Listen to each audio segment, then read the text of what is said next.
But then if you want to be on stage, there's more stages available than you think there are. And you don't have to make it this big production. Our first production had 4 cast members, 2 of which were me and Jessica. So really we only had 2 cast members. And this time we had 32, and that was not including me. And so you have to be okay with like start small and let small still be magical, because it is. Hey dancers, welcome back to Broche Banter for a super special episode. I am so excited to welcome back Kelsey Maloney-Steiner, the co-founder of Facet Dance Collective. You may remember Kelsey and her co-founder Jessica from a few episodes back when they were just getting started planning for their Facet Dance Collective production, The Garden of Dreams. It's a really cool adaptation of the classic Nutcracker ballet, and it has just premiered a couple weekends ago. I actually had the chance to fly out to Arkansas and watch the premiere myself. It was a super incredible production, and I'm thrilled to have Kelsey back on the show today. She opens up about the doubts, frustrations, and setbacks that come with creating a large-scale performance like this. We dive into the reality of stage fright and the challenge of watching yourself on video after a live performance. Kelsey reminds us that everyone who has ever created something big started small and made lots of mistakes. But what truly matters is the willingness to learn and grow. This episode is a powerful reminder to take risks and bring our own creative visions to life. What's the dream that lives in your heart? And with that, here's the conversation with Kelsey. Welcome back to Broche Banter, Kelsey. I'm so excited to have you back on the show today. Yeah, so excited to be back on for number 3 this time. Something like that. 4. Maybe number 4, because we had 1 and then we had you and then you and Jessica together. So I think this is going to be number 4. Yeah, very excited to be here. Well, we thought it'd be fun to have another episode together because the last time we talked, you and Jessica were starting the Facet Dance Collective. You were going to have your Garden of Dreams production and performance. And that happened about, I guess now 3 weeks ago at the time we're recording this episode. So now about 3 weeks ago, you had your premiere performance. You had a beautiful stage with people there locally, as well as your virtual cast and performers. So it's super exciting. You also brought me out to come and get to see the performance. And it was such a fun and uplifting weekend to get to see everybody put it all together. So yeah, let's talk about it. Let's talk about how it went. So now I guess you've had some time to digest after a few weeks after the magic has passed. How does it feel? Yeah, I feel like I'm still processing it in a lot of ways, and that will probably continue for weeks to come, I think.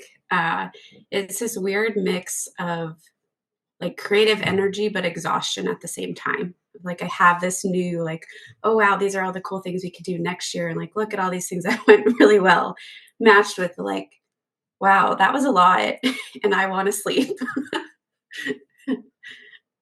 Right. It's almost like the sort of like falling off a cliff after a show, which, I don't know if we talked about this on the last pod. We talked about it so much on the last podcast episode. I'm not sure if we talked about it, but after any performance or after any big project, we often as performers experience like a trough, like a bit of, I don't know if you would call it it's like not necessarily depressed, but a depression in your general emotional state and in the energy levels coming out of it, where it's this crazy juxtaposition of like the most magical and uplifting experience you had, followed by like a few days of sort of like, or even sometimes a few weeks of this almost withdraw. Did you experience that after this performance? Yeah, I think I experienced that on minor levels with Facet every time I have rehearsals. Like there is this transition period from rehearsal back to more daily life that I struggle with. But then after the performance, I'd say it's similar to timeline of after IBF. It takes me like a week of kind of uncontrollable crying and sleeping to kind of re-regulate. But it's not like it's not like the crying is pain. It's like the crying is because it was so beautiful. I want to have that in daily life in ways that like it wouldn't be as magical if that level existed in my daily life all the time. I would just be perpetually exhausted. So I kind of like the contrast, but it is definitely like I think it feels similar to depression afterwards, actually, to be sort of low energy, easier to tears. And you just feel like not normal. I don't really have good words to describe it. Yeah, the post-performance feeling is like you said just a minute ago, like a combination of inspiration and also like And just exhaustion, like you're just emotionally exhausted, right? Because rehearsals are a lot of work. Putting everything together is a lot of work. Putting yourself out there with a huge thing that you put together is a lot of emotional work. And then you see it come to fruition. You feel how happy everybody is. You feel the audience. You feel that energy, and then you go back to sort of like life. And I feel like it's almost like when you get out of a loud concert and then you walk outside and you still like your hearing is now has adjusted to a new level. And so everything sounds funny to you after a really loud concert because you just had your like threshold taken way up and you're like you said, re-regulating back to like a normal baseline. Yeah, and I always find the transition from being very connected to community to feeling not as connected to community as part of that. Because I work from home, do pretty much solo work, even though it's client work and I'm meeting with a person at a time, there is very little like community interaction unless I seek it out. Mm-hmm. And so to go from like a week where I got to see all my favorite people in the same place for like hours on end to all of a sudden all those people are gone and it's just me and the dogs and my clients on a computer screen is a rather violent transition. Mm-hmm. Mm-hmm. Yeah, and that's so interesting too. I think in general about being an adult versus being a kid is that you're so much more detached from your friends and your community than you are when you're young, when you're in high school, when you're surrounded by these people all the time. Even you're in college, you're kind of surrounded by people. Whereas I do think once you get to adulthood, it's like you're surrounded by your maybe your immediate family and maybe your coworkers if you work in an office. But I'm sure even like teachers who are teaching to a room full of a room full of children would have the same sort of almost like loneliness, even though you are in a group of people. It's not really like you're connecting in that same way. Like you obviously are with people, but it's not the same as like peers who are like-minded, who share the same heart and soul as you and who have that sort of like connectivity. It's like a really rare and magical thing to be able to immerse in that type of feeling and in that type of experience. And, you could really feel it the Facet weekend. Like I think everybody felt that, at least from my perspective, like what I could see everybody, it's like you get to detach from your life and just immerse yourself in this room full of people who just like get it and get you and like you just have this amazing feeling. And I think that's why I struggle with like rehearsals in the same way because I get that couple hours of that community feeling. And we Yeah. do. I think we've built a really cool community, a very diverse community, but people have really connected and their relationships have merged outside of rehearsals, which was something I really hoped for, but was like, I have to leave this to them and just kind of hope that it happens. And it did. And so that has influenced like performance weekend, but also rehearsals. People talk to each other more. There is this like community feeling, and it just feels good. It feels really nice to be in a room of adults who understand like how important dancing is, and they're all doing it as a hobby, as creating art, as taking care of themselves. None of them are doing this professionally, and Mhm. so there's a different culture around that than any of the environments I've been in that are like pre-professional or even environments that are somehow connected to a professional company. Mhm. Yeah, it's a very different motive and a very different trajectory for people where you're trying to carve out a career for yourself in a very competitive environment is a very different sensation than a group full of very passionate amateur dancers who love it and spend their free time doing it. And they just are so happy to be in that environment versus like a job, your work. Like your work is a very different thing than your play and your creation and all of that type of thing. It's a very different type of experience. Yeah. Yeah, it was interesting. Some of the feedback I got from the audience was like, I get it now. Because I Mm, had been talking about it and like getting people to partner with us because we can't do without partners because we don't have the budget for that. It's just me. um, and they were all kind of reluctant. And it took a lot of conversations to really build partnerships. And then after the show, they're like, oh, I see what you were trying to tell me the whole time. And I had never seen anything like that. So I had no context for why adults would want to do this. yeah. And that was such an interesting realization because I feel like I was fighting that the whole time because I kept being like, why would adults want to be in a Nutcracker? Why would you want to do an adult only Nutcracker? Like you have we had like 30 people Yeah. that wanted to be an adult Nutcracker and come every Sunday and invest a lot of time into learning new things and getting on stage. Like there is a market for this.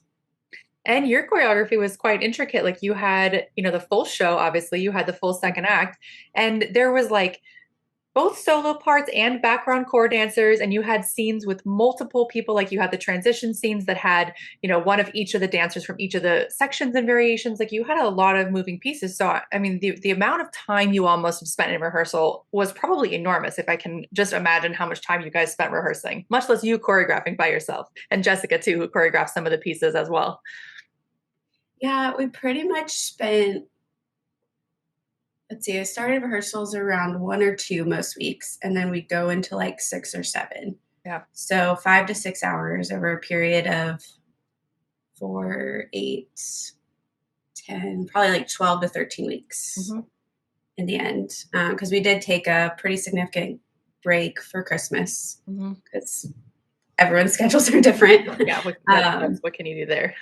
And then the rehearsals in January were a bit shorter because we could just do full runs. So those were like 3 hours instead of 6. But yeah, I'd say we spent a lot of our rehearsal time just like, how do you get people to move around the stage? Yes.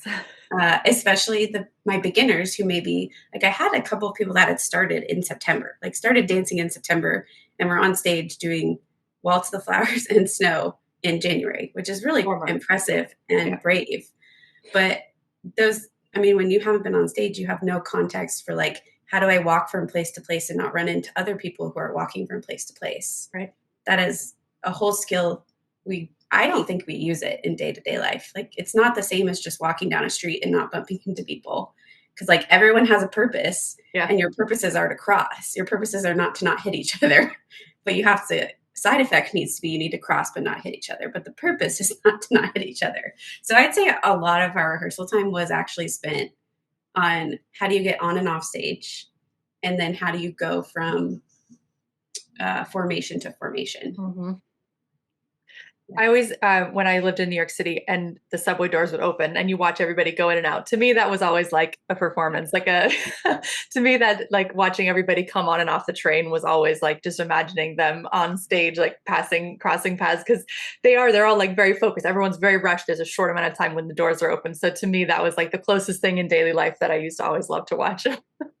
Yeah, living somewhere where things are very spread out. We don't have anything like that here. Like Walmart is maybe our closest, and does not compare to the subway at all.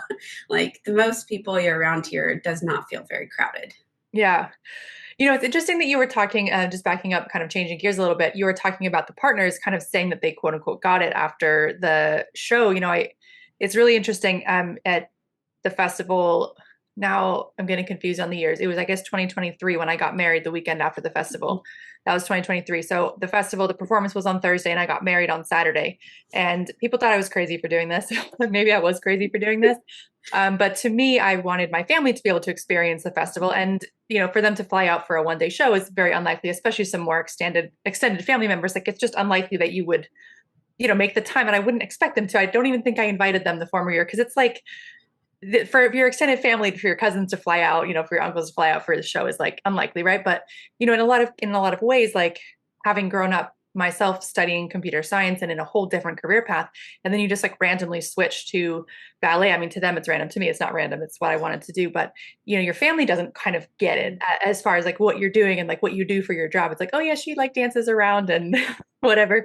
And so that experience after, when I put the wedding back to back with it, it was like it was great because we could share the hotel and we could share a lot of the things that I'd already done, the work that I'd already done to plan the festival kind of went towards planning the wedding too. So it was like 2-for-1 deal.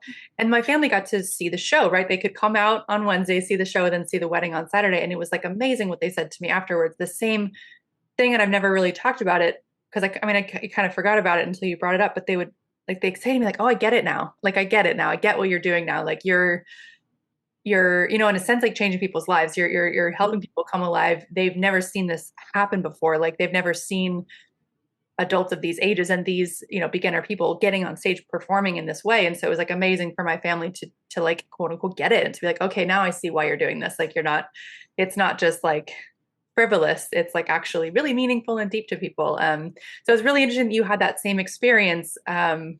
Yeah, it's really interesting that you had that same experience where people kind of saw it. Because to us, it may be obvious. Like to me, it's obvious because I see it all the time and you see it all the time. We live it, we breathe it. And so it's nice when other people can kind of like understand what we're doing. Yeah, and I think it's deeper than just the ballet pieces or the dance pieces. And that's what people hear. They're like, oh, you're just doing a ballet recital.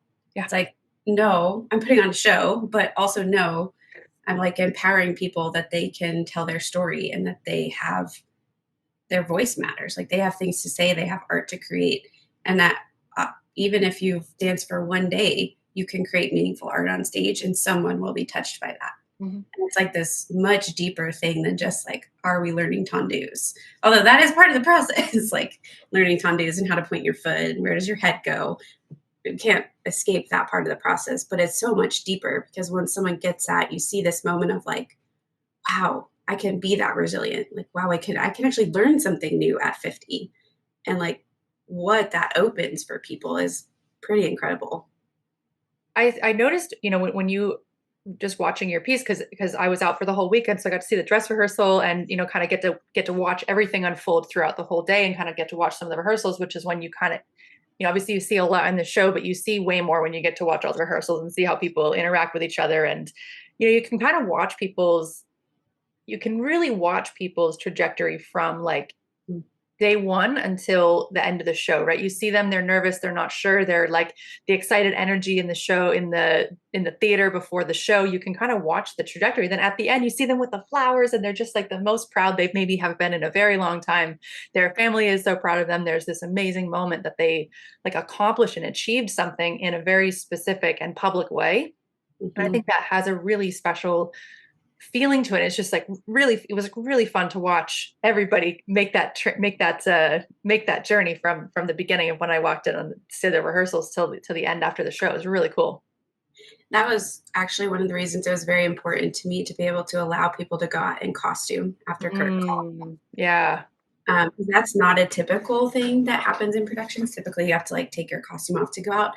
But with it being adults who I trust and like they own part of the show too, it was really important for me to let them go out in costume so that they could keep playing that character and like carry that confidence off stage into seeing the people in their daily lives.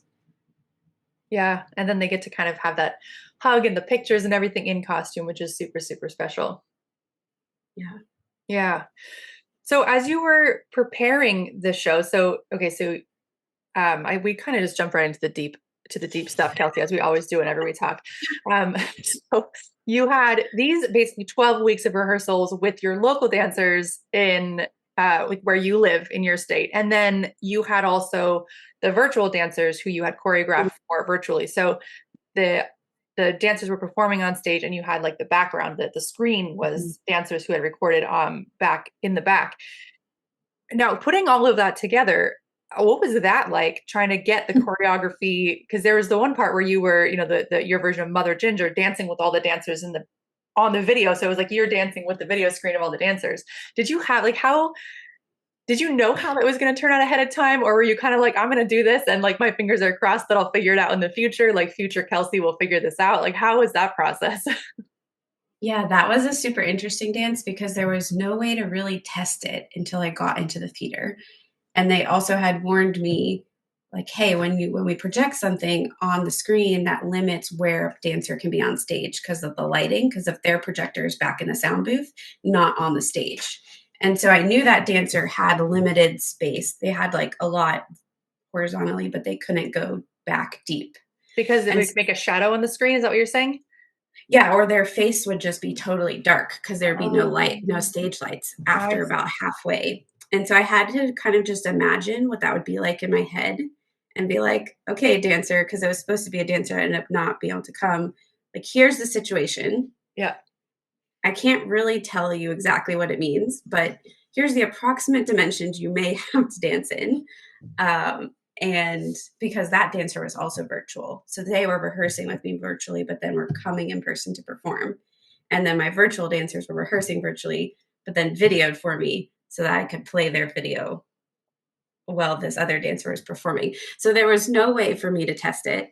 And I gave the virtual people until Christmas to get me their recordings. And then it took about 2 weeks to edit the video together, which put me 2 weeks before the show. So all my other dancer had to rehearse with was a video of me in my living room doing the core part that she had to just imagine dancing to this video of other people that aren't me and on a stage, not in a living room, and interact with this screen that is just who knows what. And the same was true for the virtual dancers, that there's a whole part where they just had a ballet mime reacting to basically the Mother Ginger character on stage, but I didn't have a video for them to like react to. So I just had to give them a prompt, and they just had to stand there in their camera and just like pretend in their mind like they were seeing this gorgeous dancer. I mean, I told you their prompt was to imagine you doing your IBF solo, So because sweet. all three of those dancers had seen you do that. And I was like, that's the energy I want. So just play Julie's solo in your head and give me some ballet miming. And they did great with it. But then I had to record myself doing the core part at one point and maybe edit myself into the video. And I had to do that prompt for myself. And I was like, this is really hard. Like, I am very impressed with these dancers because I didn't even try to do this myself before I asked you to do it. And it is really hard to just stare at your phone and pretend like it's a person dancing that you're really connected to and think is doing this wonderful thing. So that piece was just sort of like a cross my fingers and hope, but I really wanted to find a way to have our virtual cast not just be a video. Like, I wanted there to be some sort of connection between the virtual cast and the in-person cast. And that was the idea of it. And because the other person was rehearsing virtually and then coming to perform, it meant that she was available at the virtual rehearsal times instead of the in-person. Right. And so that's why, just schedule wise, it made more sense. But there were definitely challenges, and I just had to hope that the video was going to work and it was going to be okay on stage. And then, as you know, that dancer got injured, and then I had to step in and do the on stage part. So that was like a whole nother wrinkle to it.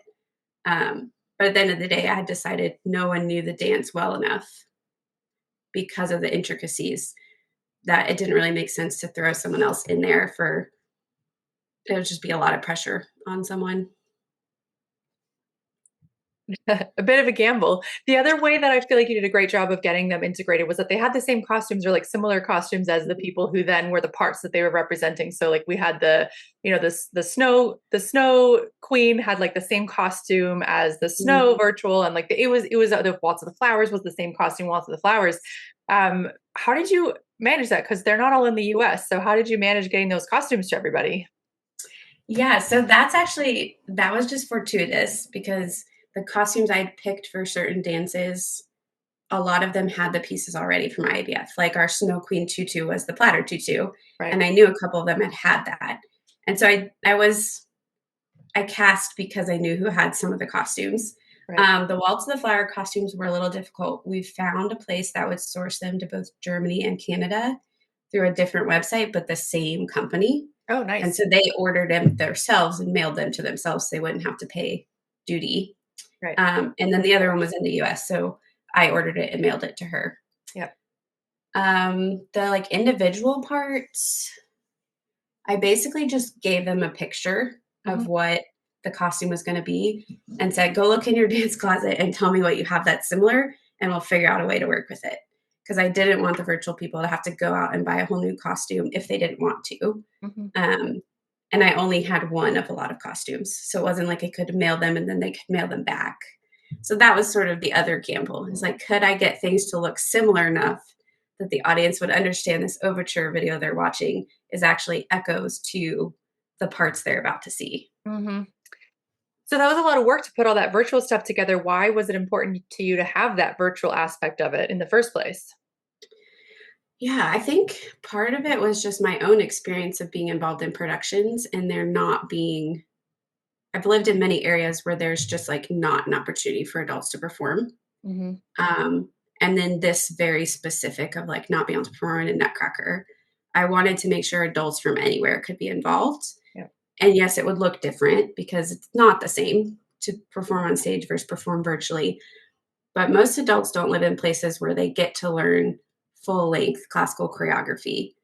And so it was really important to me to find a way to offer that to people. Yeah. And you had people fly in to perform, or at least that was the plan. Yep. Yes, we had a few people who flew in to perform. Yeah. And then a few people that drove. Aha. Yeah. Right. Yeah, that's very cool. So now you have you've gotten your first, your first like big production under your belt. I mean, you've had, of course, other performances that you've done with Facet, but this one's kind of your first big, like full cast, full length kind of a thing. Did it turn out like, let's rewind to 3 months ago when you're kind of working, when you're in the depths of the rehearsals. Do you remember what you thought it might be like then? Did it turn out like you thought it would, better, different? What was the most surprising? Like how did your expectation match with how it actually went? Yeah, that's a really interesting question. It's one I've thought about in my processing because I had to very intentionally hold loose to my expectations Mhm. and not make my expectations very concrete through the process because I know once I have an idea in my head of what I want it to be, and then when you're working with people, usually that's not really achievable, but Right. what is achievable is actually better. Mhm. So I had to be very intentional about saying like here's my vision board, not my picture. So that at least my internal system was willing to adapt because I'm working with people and dancers. And at the end of the day, that's what I value most. I don't value sticking to this one picture in my head. I value the co creation process. Mhm. But overall, I would say it far surpassed like any expectation I could have had. Mhm. Um, like I can remember texting you excited that I had 8 people signed up for auditions, Yeah. and then we ended up with 32. That was far past what I thought it could be. We were hoping to sell 100 tickets and we sold 185. Amazing. That's also far past what I expected. Um, yeah, the amount of positive community reactions and support afterward was also far beyond what I could have expected. Mm. Yeah. Mhm. Have you heard from the dancers? How was the experience for the dancers? Yeah. We just started our rehearsals for spring production. Oh goodness. So I've heard from a bunch of them through that. And then we're going to have our cast party here in a couple weeks where we'll get to watch it together and then go out for dinner. But everyone was just like on a high for a while. And they were like, yeah, I thought about not doing the spring production. But then about 2 days later, I was like, no, I want to be back in rehearsal with these people. Yeah. And I was like, oh, that's so sweet.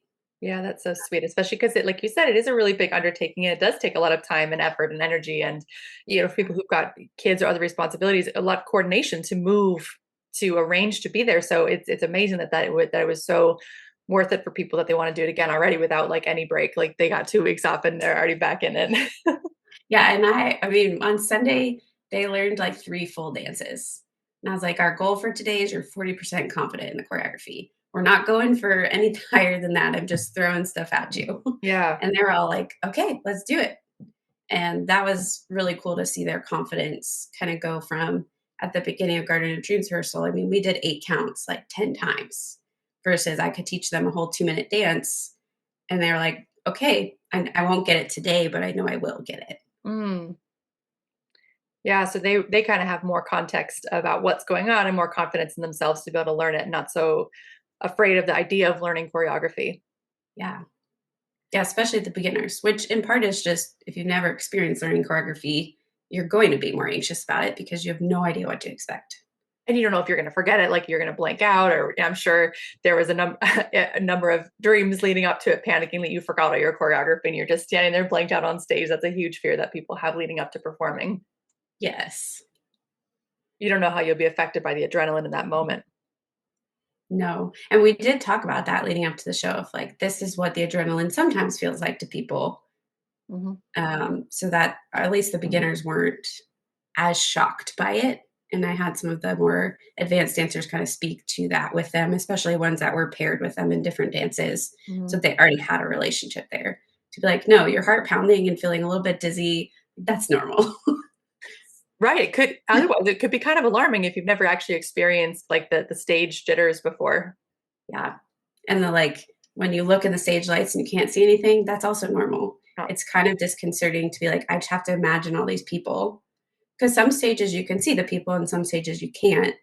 This particular theater, you can see about one, maybe 2 rows when the lights are on. mhm. But beyond that, it's just nothingness for like ever. And so it's very disorienting if you don't expect that. Yeah. And you don't know that if you've never been on stage before, and for anybody listening who's thinking about getting on stage, that adrenaline, I think our relationship with it changes over the course of when we're performing. Like in the beginning, it's kind of scary and uncertain and kind of, yeah, it can be like intense because you don't know that you're going to lose your balance a little bit, and you don't know that it's going to change. Like you can't really feel your extremities the same way. Like it kind of changes your experience in your body. But then, I think as you grow as a performer and you get back on stage, you find it to be really exciting. And I always think of it as like basically just gives you superpowers in that moment. Like you have this ability to do things that you couldn't do in the studio. You can do things better. You're more clear, you're more focused. It gives you like a very different level of presence when you are that hyper with adrenaline, let's say, and audience energy, because even though you can't see them, you can feel them, and you can feel their reactions to things, and you can feel them. So it's like it actually becomes a very cool experience, like a very cool, unique experience that you really can't get in another way. I don't know. At least I've not found another way to get it. It becomes like a very cool experience. But the first time you're kind of like, am I like having a heart attack? Like what's happening? Why is there so much sweat coming out? Why do I have to pee every 5 seconds? Like you don't know what's happening. Yeah, there's a lot of conversation backstage about the nervous poops, which is a phenomenon that comes along with adrenaline. Yeah. That, I mean, it's just a nervous system response because basically you're like going right up to the edge of fight or flight without getting there. And when our bodies do that, it's like, okay, let's get rid of extra weight. So if we have to run away from a bear, we're going to be faster, which is like the science underlying it, which is very silly to me. But it's so funny that people are like, wait, do you need a poop too? And then all of a sudden you're like, me. And the whole dressing room was like, these are called the nervous poops. These are all the things you learn when you're like becoming a performer. Basically, they're all new and unexpected things that you wouldn't know are part of how your body responds to like very high stimulus. Yeah, but that is why you're able to be so present, is because your nervous system is going right up to that point and kind of heightening your senses in a way, because it's saying I might need to look for danger here, but when you use that a different way, that's also I can experience connection at a much deeper level because I'm not as guarded, or these senses are more turned on. Yeah. When did you get any feedback from your first time performers on how it was for them? Just a little bit. I did send out a survey yesterday, so I'll get more in the coming days. But all the first time performers were like, that was the most amazing thing. When can I do it again? Which I find most people, that is like maybe a 90% of people experience that after they get on stage. They're like, okay, I've fallen in love. When can I do this again? And then about 10% of people are like, I really hated that because I don't like feeling anxious. Yeah. Or they'll find it to be too, like maybe the experience wasn't rewarding enough that to overweight the stress of having to memorize this choreography and the stress leading up to it of maybe forgetting something. And like that's, if they really work themselves up with stress and with pressure, I think it can feel a little different way. And it can take a lot of joy to overcome that amount of stress leading up to it. But yes, I've seen the same, like 90%. Yeah. Or people just get hooked like immediately after the first time. I think it's a really cool, in my head, I think of it as like a human experiment, but I don't think those are the right words, of learning how to be okay with it not being perfect. Because you can never have a perfect stage performance. Like, it just won't happen. But you always have that audience feedback of like, wow, that was so good, no matter how perfect the experience was from the dance perspective. And I find this is like such an interesting human experience of it being like, how do I become okay with being imperfect and still feel the joy in that moment? That's one interesting reason why I'm always torn to record video of live performance. Because oftentimes, like obviously for the festival, we record it, everyone wants a video of it, their family wants to see it, obviously we're going to do it. But I always have the sort of caveat when I send the videos out, and just like the live experience does not match the external look. Like the live experience and the connection you feel with the audience is honestly unrelated to how it looks on the video. Like how it looks on the video and your own view of yourself and how you could do it so differently, rehearsals or whatever it is, like your own view of yourself, of watching yourself on video, is literally a whole other thing than how the audience felt sharing that moment with you. It's like when you even like sometimes watching these podcast conversations back or watching any like an intimate conversation you're having with a person on video, like to watch a conversation of yourself on video with another person is such a weird experience because we're connecting together, even though if you actually took a transcript of this, my words might be not very good. They're not very smooth. But if you actually wrote a transcript of me speaking to you right now in this sentence, you'd be like, wow, this lady is not very eloquent. But if you look at the connection we're having, we're sharing a moment together, regardless of if the words are completely perfect. So it's like, the difference between reading a script perfectly and connecting with a person in the moment, it's a completely different experience. And it's that connection that the audience feels where the video does not tell you that story. So like that learning to be imperfect on stage is muddied by the fact that we live in a time where we video everything. Video it. Yeah. Yeah. That's part of why I just don't listen to our podcasts. Like I listen to every other episode of it, but I don't listen to my own episodes. Yeah. Because I know I'll just be critical of myself. Right. And it was interesting. I got the video back of Garden of Dreams and I was watching it. And then we get to the one that I'm dancing in. And it was such a different experience to watch myself dancing than to watch the whole rest of the show. Yep. And that was a moment of just like, okay, I just have to be aware that this is still something I'm working towards, being able to not just be critical of myself when I watch video and actually say like, wow, those were the really good things. And actually I made myself do that. I was like, how many negative things did you say to yourself? And now you have to find that many good things that happened in this video too. Because there were some, like when I watched it a second time, I was like, wow, I can see the growth I've had as a dancer. Mm-hmm. But the first time I watched it, that was not a singular thought in my head. It was like, why are my feet not pointing? Why did I breathe so strangely? Like, look like I'm a fish gulping the air. Like, what was that? I've never breathed that way in my entire life. It's like, that's not the point. No. It's not. And the audience doesn't see any of that. Like the audience doesn't see any of that. Like obviously, working on technique is a whole thing. Performing on stage is a whole thing. They're not the same thing. Performing on stage is about connecting with the audience and feeling their energy, and they're feeling your energy, and you're sharing the gift of a moment together. And watching that moment that you shared together on video is like such a jarring experience. Like I think everybody dislikes watching themselves on video, especially when it is kind of an intimate moment or a moment when you are a bit like you're kind of out of control in the moment. Like obviously you are in a bit of control, but it's a live performance. You don't have complete control over the situation. So it's a very unscripted, it's like almost like an unscripted moment when you're live on stage. So it's like watching a performance on video is its own skill, I think. Yeah. So I've been thinking about how when we do our cast party, we're going to watch it. And I've been thinking a lot about how do I prime this well to have people walk away from that experience not just feeling disappointed. Right. Because it was very incredible. Like I watched the whole thing and it was not perfect. There were things I was like, I wish I could have done better directing this in the rehearsal, but it was really good. Yes, it was. And even on the video, which doesn't echo the full experience, it still looks really good. And I want people to be able to walk away with that and not walk away with, man, I looked so silly, or like, why did people think this was good? It clearly wasn't good. Yeah, that priming is so tough. And I think what's worked, for me, especially if I have, conversations with people about watching themselves on video, it's like to, like you said, listen to your thoughts when you're watching another video, and then listen to your thoughts when you're watching your own video, and try as much as you can to put yourself in the same playing field as the other videos that you're watching, right? So like when you're watching a video, you weren't looking at how anyone breathed. That's a ridiculous thing to suggest about watching someone else's video, right? But of course we would say that about ourselves. Like, oh, why are you holding your mouth like that? Or some weird, really, really, really specific, like self-conscious thing.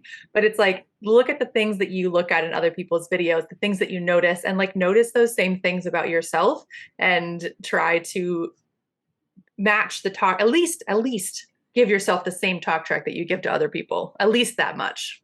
Yeah. Yeah, if you can't go full praise, at least get to more of like the neutral and the noticing.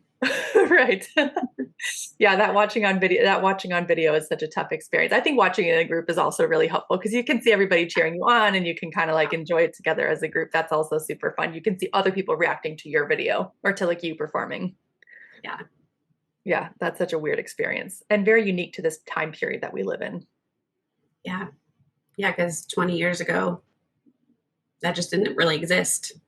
Yeah, I mean, yeah, like even maybe some people had like some camcorders back then, but like even if you go back 30, it's like we didn't have this ability. You would just perform it and you'd be like, wow, that was so fun and so good. And it's like, yeah, Yeah. great. And even with camcorders, like when did we actually go back and watch those home videos? Maybe once every like 10 Christmases do you Right. pull out the funny ones.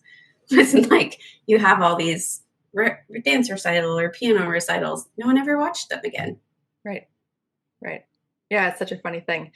Um, so when you when you're looking at what you've created, how, I mean, it's maybe too soon to ask this, so feel free to say it's too soon, but has it changed or continued to shape your vision for Facet? Has it solidified parts of it? Has it opened up new parts of it? Like how has it adjusted your perspective on what you have already created, what you want to create, what how you want it to be? Yeah, I would say it's done all of that, and it's still doing all of that. Um, I think our original goal, so next year we're going to do both acts, and that was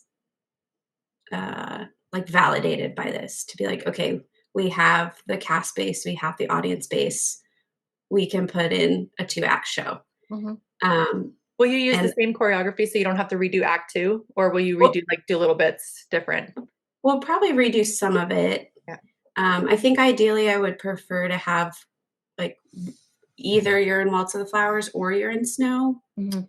maybe less like everyone on stage. Yeah. Because I had 24 people on stage in those 2 dances at different times, and that was like a lot of people to Yeah. manage and a lot of levels. And if those dancers are also in Act One dances, I think it would be very overwhelming to be in everything. Like that's a lot more choreography and more stamina time on stage that people and more time in rehearsal too. And so ideally that would be one shift we make, and that will change some of the choreography based on the levels of people that are cast. But the idea is to kind of keep the same themes overall and then just kind of adapt them to the dancer. Yeah. So you'll have 2 acts then. So you'll have act 1, the party scene, like the like all of that stuff, and then you'll have act 2, which you did this year. Yeah, which will be interesting. We'll have to, because our story is different. We've already been talking about how do we make Act One fit in our story, Yeah. um, because Waltz opens our story in Act Two, so and Snow closes it. So if you don't have either of those dances in Act One, that leaves you with just battle and party. And Right. so, what else do you put in Act One to sort of help the story? And can we pull from like a different Tchaikovsky piece that maybe isn't traditional Nutcracker music, or is there other Nutcracker music we're not using that we could use in there to help us transition the scene? Mhm. Right. Yeah, that's gonna be a fun project for you Yeah. and Jessica to figure out. Yeah, we already know the battle scene is going to be the rat race of life because it's all about like adults learning how to play again, is our storyline. And so the battle is like, how do I want to say this? Yeah, the rat race of life, like the push and pull of work hard, earn more money, or play and rest. And like that's the battle that's going to happen. And maybe there'll be some tapping in there, thinking like blazers. Then the rat queen will have like a sparkly blazer. Oh my gosh, I've already yeah. thought of a lot for that one. Uh, Party scene is a little bit less undeveloped, but it will probably be something along like a New Year's party for adults. And then we'll have, I think the transition will have an echo of like, here's my inner child. And we have one dancer who has a little girl who will not be eligible to be in the Nutcracker yet. And so she's going to be our inner child dancer Oh, sweet. because she came to a bunch of our rehearsals and would like dance in the background and learn all the choreography. It was very sweet. And so I was like, we're going to have an inner child dance at some point. That's sweet. That'll be really sweet. Yeah. She's my exception. It's only adults, and then she's the exception. One. Right, Which except is it's like normally the opposite. It's normally all kids and one adult or, like, very few adults. so I think our current stance is if you're being told no for your age, then we might have a spot for you. But most of it is you have to be 18 and older. Yeah, right. It's also just, like, a different Yeah. like, different time that people have to dedicate to it. It's a whole different thing Different life versus stages. teenagers, and yeah, it's a whole different thing. Yeah. Do you, do you see value at some point in like including going down the age groups, like including younger dancers? Do you have that as part of your like super future vision, or are you really, kind of mostly passionate about the adult market, the adult audience? Yeah, currently right now, I don't have interest in expanding downward because I think there already are so many things offered for that age group Mm, that I mean, yes, I would be creating something slightly different because of the environment I'm offering, the purpose, the meaning. Those things are different than a typical dance school. Um, but I also know that there are things like that out there where there's not for adults. And so it's like I would rather put my energy and time, since it is limited, even though I don't like that about life, there's only so much I can actually do. Um, and I really enjoy teaching adults the most out of anyone I teach. Like I have a class of 8-year-olds and then 2 teen classes and then my adults. mhm, And my adults are my favorite. mhm. Like I think my skills as a teacher are better suited towards adults than they are towards kids. I do okay with teenagers, but the 8-year-olds are very tough for me.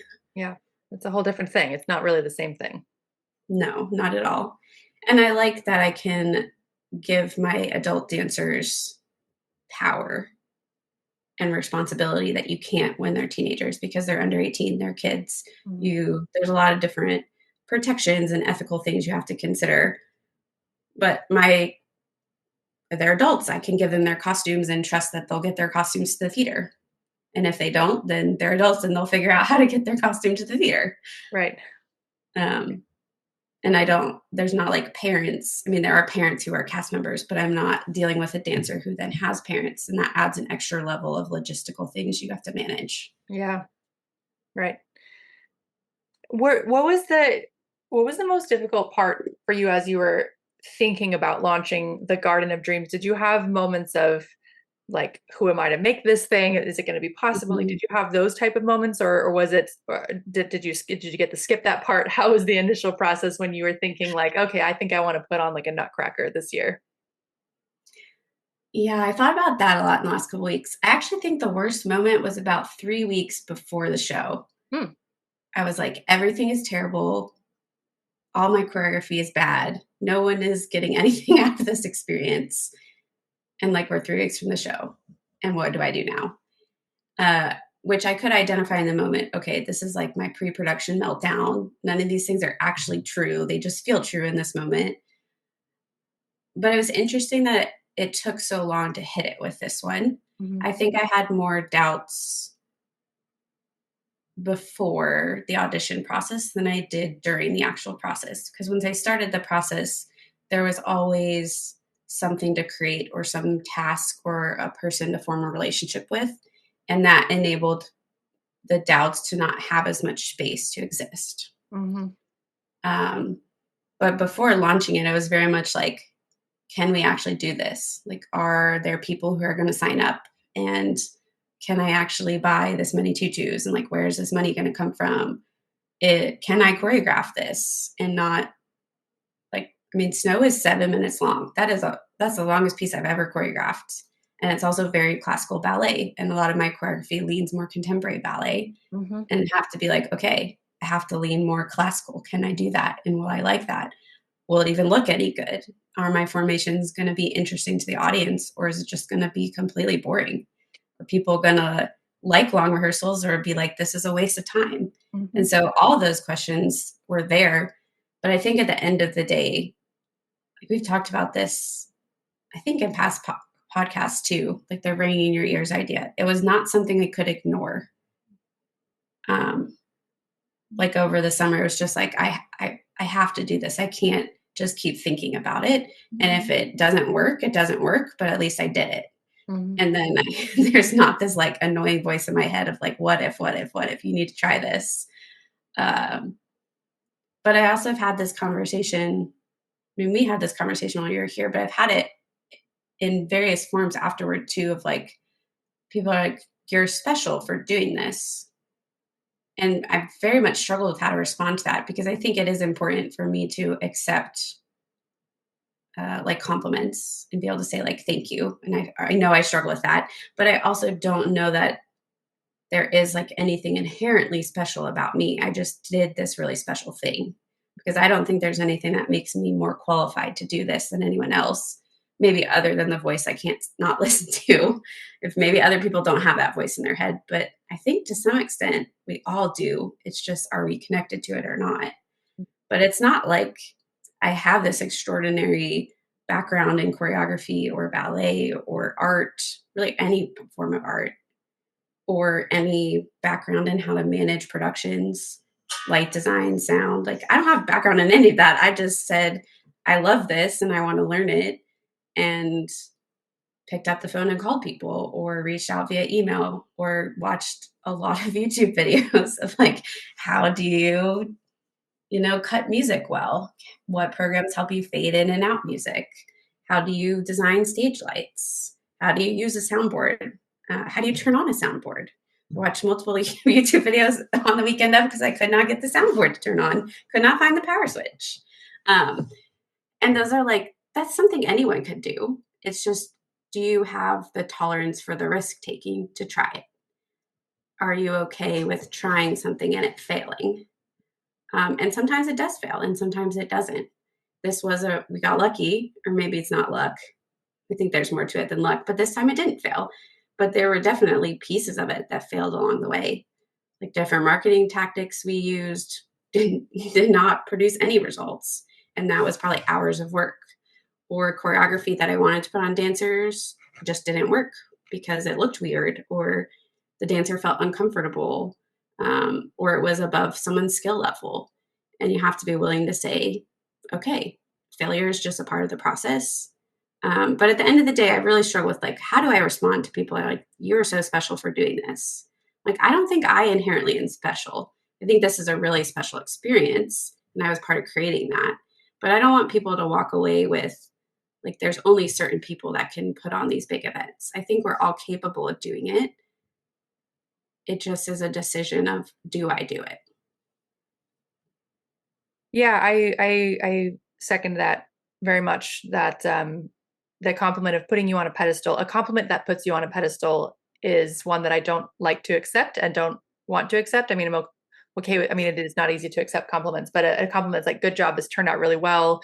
It looked like so much fun. I'm so glad the dancers enjoyed it. Like those, I find compliments are worth accepting, but a compliment that would say that I'm the type of person that can do this, and therefore you're not a type of person who can do this, I find compliments that I don't want to accept and will try to reject. I mean, of course you don't, yeah, it's a fine line between just like, telling them that they can do it too, right? But also this idea that only special people can do this type of thing, or only a certain type of person can put this together. I also reject that notion, especially because so many of the things, like, you don't know how to do beforehand. You only have the idea in your head. So many of these things start, everything I've done, everything I've created, everything you've created starts with an idea and a vision, and an open tab that says google.com or youtube.com, and or a phone call to someone who might know how to do it, or a connection. I think it's the commitment, the vision, the tolerance for the yucky bits, the tolerance for that voice that says you're like that, like the voice from 3 weeks before the show that says like, God, Kelsey, this is garbage, this isn't turning out well, this is going to be a mess. Like that voice comes when you're doing this stuff. That voice literally comes every time you do a big project. You're like, what am I doing?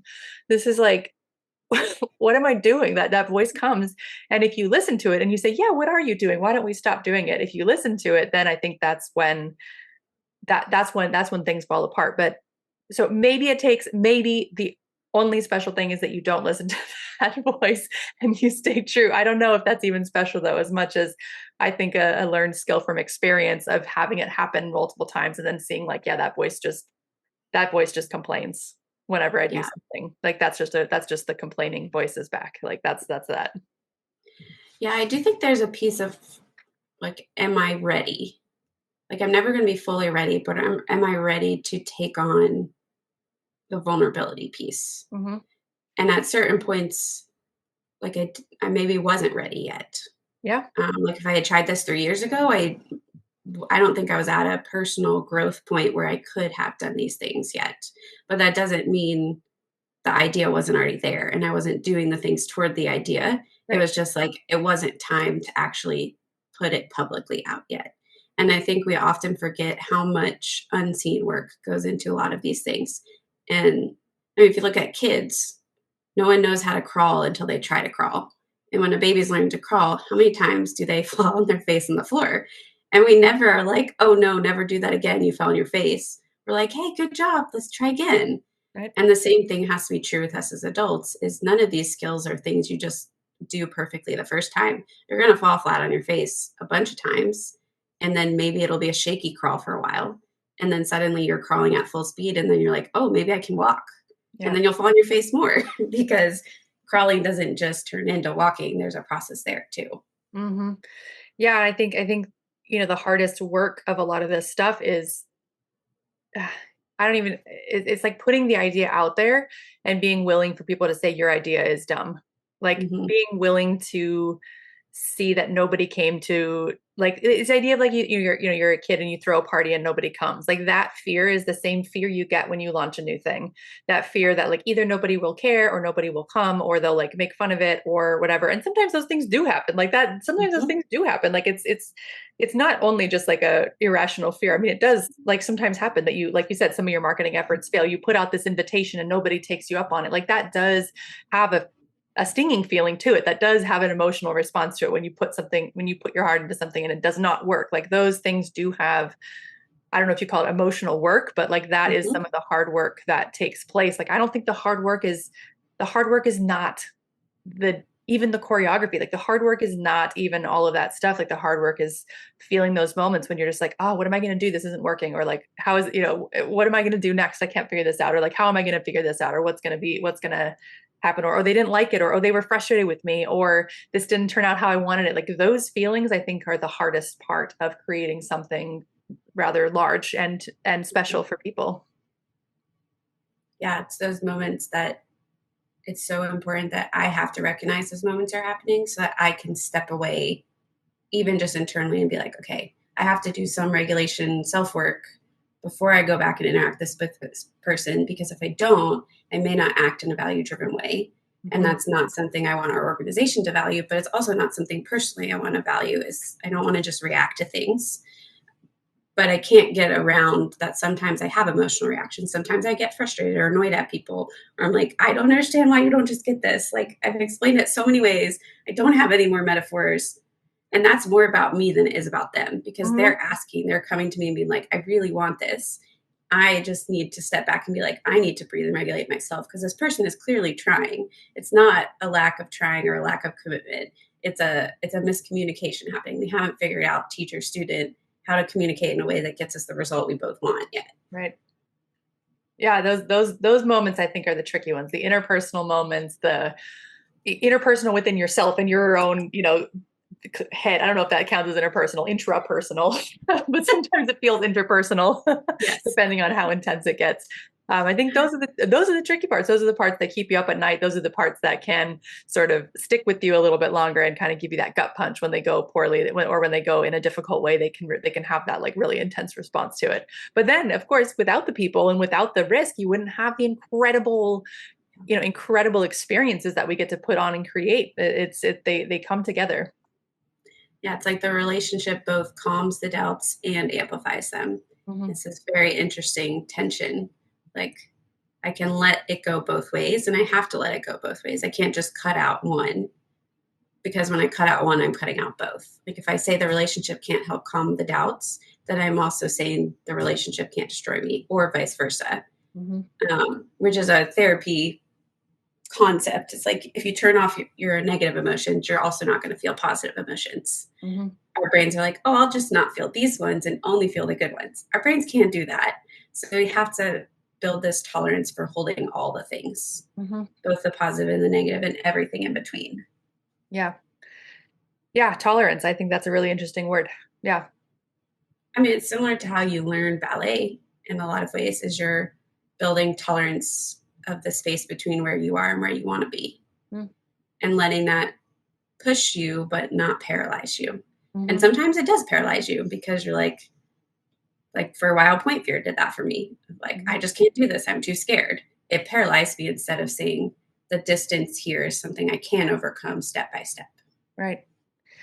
I hope that when people listen to this, if you have like if you have your own dream of what you want to create on the stage, if you have your own dream of what to produce and what you want to create, like it's, I would say, more available than you might think.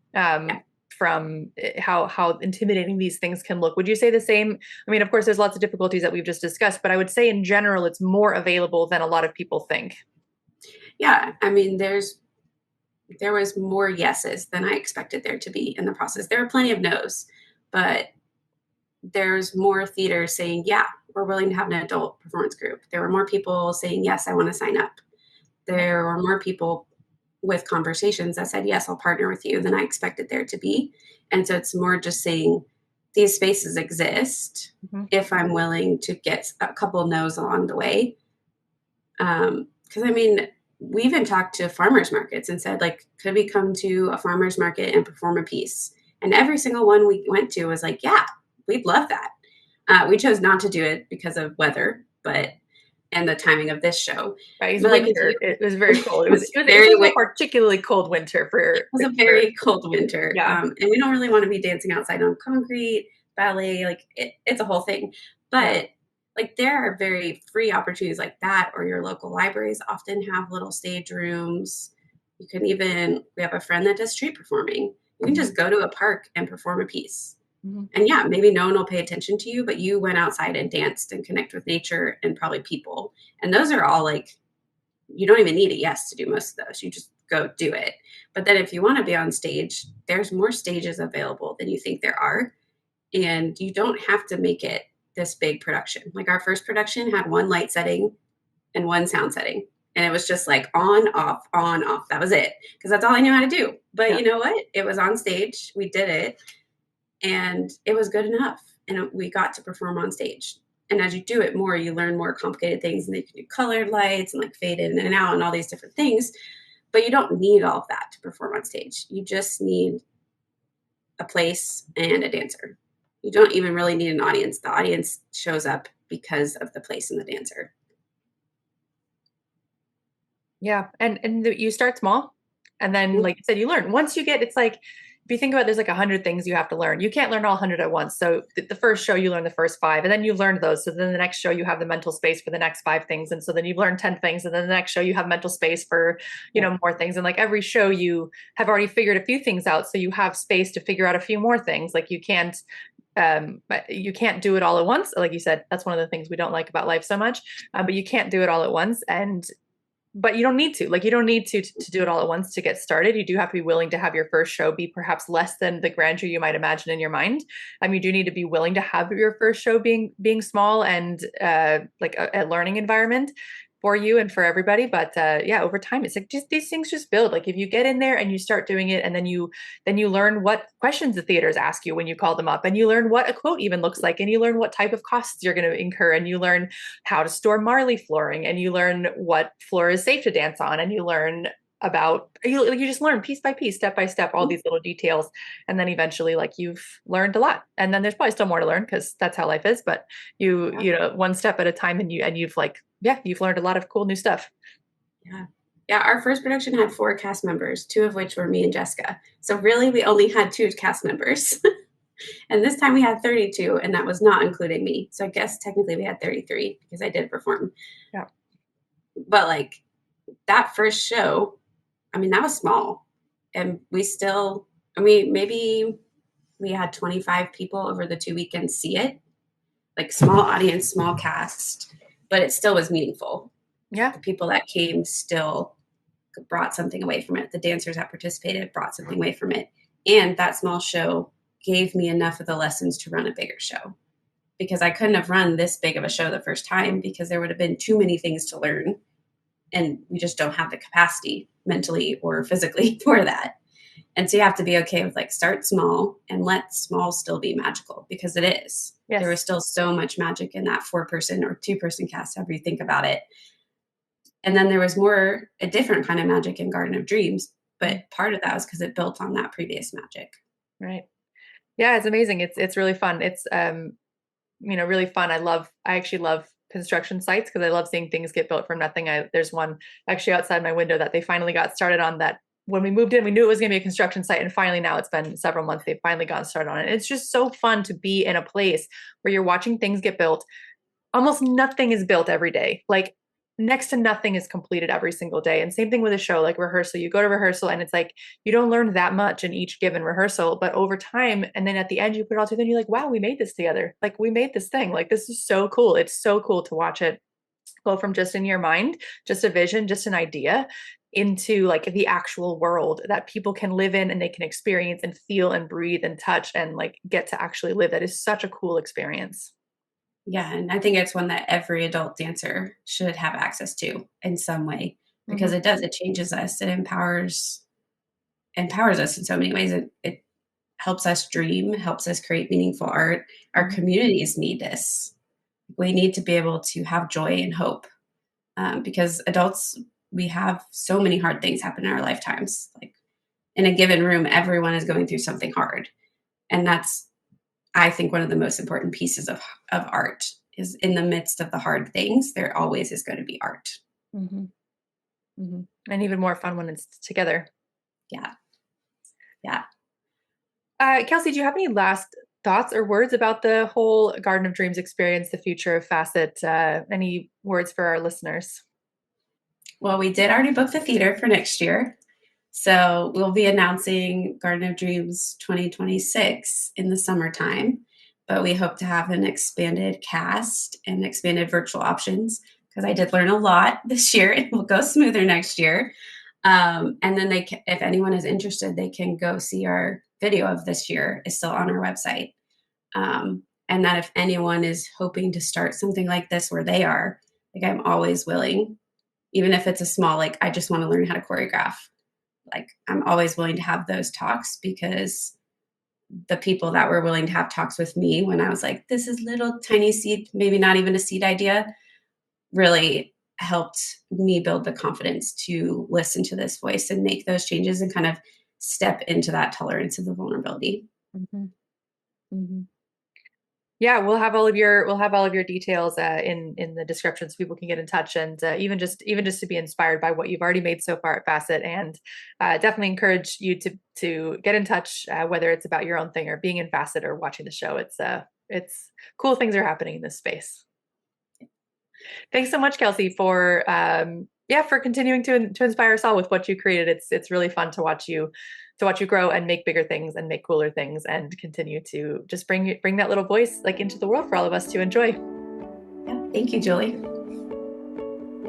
All right, dancers, I hope you had so much fun getting to hear the behind the scenes of the amazing Facet Dance Collective premiere of The Garden of Dreams.